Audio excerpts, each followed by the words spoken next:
eventually we shifted back. Instead of trying to teach social systems by offering player-free currencies to apply on real players, we decided to offer them currencies they can apply on the NPC. So at least NPC don't harass you.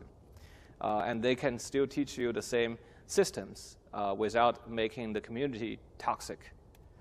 And another one I want to say is like, you need darkness to show light. When we first jumped into Sky, we were very, we were very progressive. You know, people hate pay to win, so we want to do the opposite of pay to win, right? We noticed that if you pay in a pay to win game, a lot of times you don't want to tell people that you spend lots of money just to beat other people, because you know you're cheating. Like there's a little bit of shame about buying things for yourself.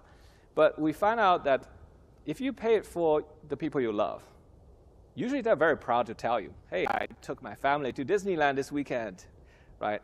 Or you know, I have this big diamond ring for my you know, fiance or whatever, right? It's like people are usually not shameful if it's about giving to someone they care about. So initially we were like, okay, let's go 100%. Everything has to be altruistic and everything has to be giving. So we implement a society where you cannot buy anything. And the only thing you can get is if someone gives you something. And that society runs like a paradise for quite a while. I was very happy. Look at how all these people giving each other. But very quickly, I started to find out everybody's like doing the, you scratch my back, I will scratch yours. Hey, I gifted you yesterday. Where's my gift? You're supposed to give it back to me. And lots of people are actually very toxic about their expectation was not met by the other person. And that was quite eye-opening when we tried it, because we were like, we can control the system, we can change the feedback, but humanity doesn't work like a machine. They are human. And so we realized that if you don't have a system where you actually can buy something for your self-interest, then when someone gives you a gift, you are second-guessing. Your question is that gift even is genuine, or are they just simply expecting you to give back to them something? So eventually, when we launched the game, we had to including things that people can buy for themselves, just so that when they choose to buy it for a friend, the friend could trust that is a genuine gift. And that was a very big change when we were doing the design. Yeah, so what we want is a genuine gift, not just gifting economy. And so today in Sky, you can buy things for yourself. You can also buy things for your friends. When we did the season pass, we did a slight discount. So if you buy it for your friends, it's cheaper. And it certainly made a lot of people decide to buy the season pass together. So 40% of the season pass was bought and sent as gifts. With the event content, that's 100% the same price. You can buy it for yourself, you can buy it for your friend. And 20% of the content people purchase are actually for others. So to me, that is a genuine gift to each other. And one last thing I want to talk about is genuine human connections could save lives. When we work on Journey, we realize vulnerability really leads to human compassion.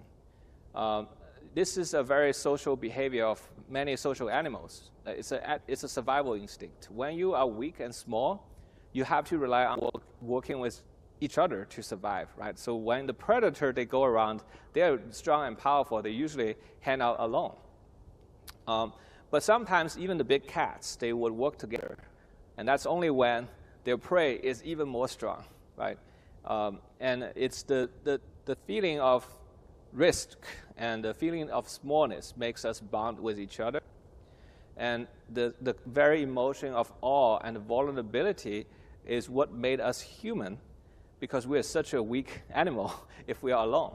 And that makes us really want to belong, right? These days, one of the biggest depression we feel in the society is the loneliness, that we don't feel we belong to something that's meaningful. And a lot of the friendships and connections are not genuine. It's the surface level things. And just the yearning to belong to something bigger is the most human feeling of them all. And when you don't have this feeling of vulnerability and humble smallness, when you feel really big, we go back to the gamer behavior, right? You're the space marine, you're the Superman, you're the hero that can change the world. And they stop thinking about connecting with others. And so if we want to make an online community less toxic, we have to rethink about gaming experience. We have to reduce the empowerment online. You know, instead of making games where you just go around killing things, make things much stronger you just can't kill. Instead of going around looting for treasures and resources or finding monsters, you go around running to other people. And people are more important than gold coins. In a battlefield, it's very hard to focus on people because the sound, the distraction. So, you know, in order for games where people can connect, you have to reduce the noise. You have to reduce the number of people. You have to put them in an environment they feel small and, you know, a little bit vulnerable. And suddenly, if you see another person, you're like, oh my God, there's another person, right? Instead of walking on Times Square and just people all pass by you and you're just trying to ignore all of them. So for Journey, we really tested this idea of creating the world that evokes a sense of awe and vulnerability. And the result shows. It creates empathy and compassion between the players. These are the fan arts, again, of the memorable moments, what they had in the game, is when they supported each other, is when they leave a message for each other. And once you're creating this compassionate moment, a genuine human connection will form. And that leads to inclusive and supportive community. So what is a genuine human connection? It's a vulnerable interactions between two people that they feel heard, seen, and known, and valued after the communication. And afterwards, they feel better about themselves and feel better about the world. I'm just going to summarize this genuine human connection. It's, you know, it's one of the few things I really believe is generally good for human. And, you know, when we created Sky, one of the emotions I really want to evoke is that we are not alone. And I think most of the artists who make art, they want to connect with people through their art. And in this process, if the art connects with them, there's an overwhelming sense of gratitude between the artist and the viewer. And I think this overwhelming gratitude I felt is also inspiring, you know, our creation, and we want to give it back to the players. It's a very healthy cycle of reciprocation.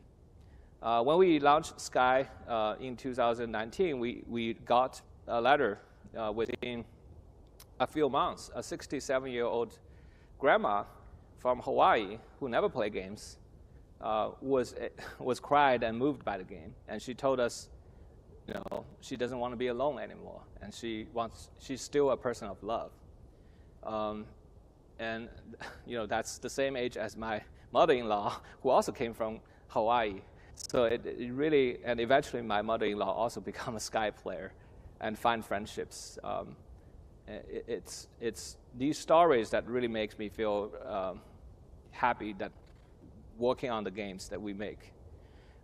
There's this manga, a Japanese, very talented manga artist. She make usually funny mangas, but one day she made a manga for us. She said she actually tried to hurt herself in the real life multiple times. She was really thinking about throwing her life away. But when she discovered Sky, she felt the warmth from many friends she made in the Sky community that for the current moment that she chose to live. And she's only 20 years old. I really don't understand why a talented artist, you know, at her golden age would think about throwing her life away. Yeah. And during the Ukraine and Russian war, we were really concerned because we have players from both nations. And when they run into each other, instead of having a fight in the game, they actually really supported each other. They see each other as victims of the war, and they still stay contacted today. And I want to show just one last thing. This is from the concert of Aurora. When there's 4,000 people can view this, the concert together. But when we give this tool to our player, when they have the control to tell each other what to do, together they were able to form something that's just really beautiful and moving. They decide to come together without any of the problem. We didn't tell people to do this, but they decide to do it together with each other. Instead of competing or fighting, they're here to create art. I've just never thought our gaming community could be more amazing. So to conclude, how do you keep your online interaction positive? First, just remember, players are not born toxic. We are all capable to being a good citizen and treat each other with compassion. So really just focusing on your design to highlight that bright part of humanity. Number two, don't give players social powers. No shotguns for babies, right? They have to earn their trust. And that's how the real society works, and I don't understand why online games don't do that. And number three, if you build a relationship, don't ruin the authenticity with gameplay mechanics. Gamification don't work with relationships. It needs to be genuine. And try to build genuine human connections in your community. It will save lives. And we are game designers. We're thinking about how to change people's behavior in our games, but I don't see why we couldn't think about how real-world institutions can be designed to promote human values rather than destroy them. And if you can make it work in the virtual world, I don't see why it wouldn't work in the real life. So TGC, is a company that started 18 years ago, trying to make games to tell heartwarming stories for all ages. But today we have to change it because it's an online game now, right? We have to inspire humans to connect worldwide. Thank you. And we are also hiring. Yeah.